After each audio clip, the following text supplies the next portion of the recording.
Okay, well, it looks like I lost the pause on the previous setting, but so basically we pushed the tripod legs, this I'll call it my lifting leg, into position. I kind of walked it around. We've got the safety chains on, so it's fairly uniformly weight distributed. I also tried to, let's call it, center the position so that I'm ready for my first lift. So my attempt is to get this, reuse it, put it back into the prepared hole here.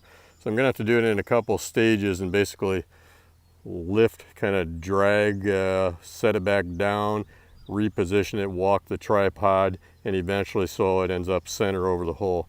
I don't have the tripod right now fully extended, but you'll see, I don't know, it must be 10, 12 feet high. And then I keep in mind of what you're lifting over. I had to reposition this safety chain to a higher point so it's not dragging on the marker. So we got an antique tractor coming up. A little wave, super M Farmo, nice looking tractor. So looks like we're both into working with old stuff.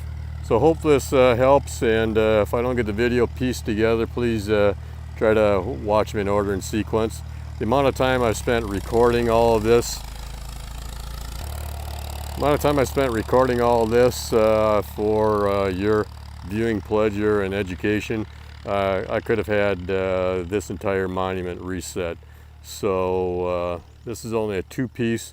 I'm not sure if the surname base is missing or if it just never had one. I haven't found it in my digging. Maybe it's laying underneath there and we might find it when we lift up the die.